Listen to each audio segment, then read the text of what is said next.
風の音を聞いた夜。夜はとても静かでした。窓の外では風が優しくこの葉を揺らしています。遠くで虫の声が小さく響いていました。女の子は布団の中で目を閉じていました。でも、なかなか眠れません。今日のことが頭の中をゆっくりと巡っていたのです。うまく話せなかったこと、少し気まずくなった空気、後になって、ああすればよかった、と思ったこと、大きな失敗ではありません。誰かを傷つけたわけでもありません。それでも、胸の奥が、なんとなく落ち着かないのです。女の子は、布団の中で小さく体を丸めました。どうして、こんなに気になるんだろう。声には出さず、心の中でつぶやきました。その時、窓の隙間から、ふわりと風が入りました。カーテンが揺れて、月の光が床に広がります。その光は、優しくて、静かで、何も言わずにそこにありました。女の子は、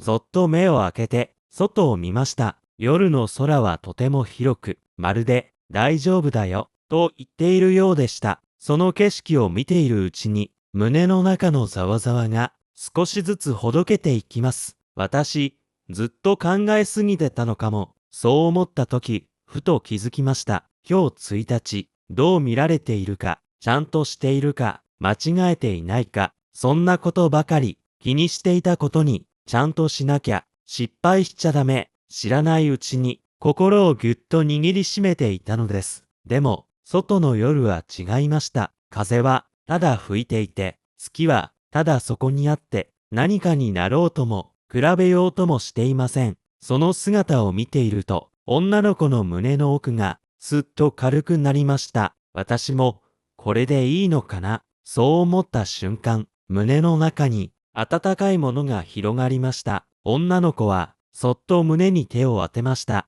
ドクン、ドクン、小さな音だけれど、確かに、ここで生きている音です。ちゃんとしなくてもいいんだ。そう思うと、肩の力が抜けました。今日うまくできなかったことも、言えなかった言葉も、全部含めて、今日の自分、それでいいのだと、やっと思えたのです。風が、また静かに吹きました。葉っぱが、さらさらと揺れました。まるで、そっと背中を撫でるように、女の子は、ゆっくりと息を吸って、吐きました。吸う、はーん、呼吸に合わせて、心も静かになっていきます。今日は、ここまででいい。その言葉が、胸の中で優しく広がりました。頑張れなかった日があってもいい。迷う日があってもいい。大切なのは、正直な気持ちに気づくこと。それだけで、十分なのだと、女の子は、そっと目を閉じました。月の光は変わらずそこにあり、夜は、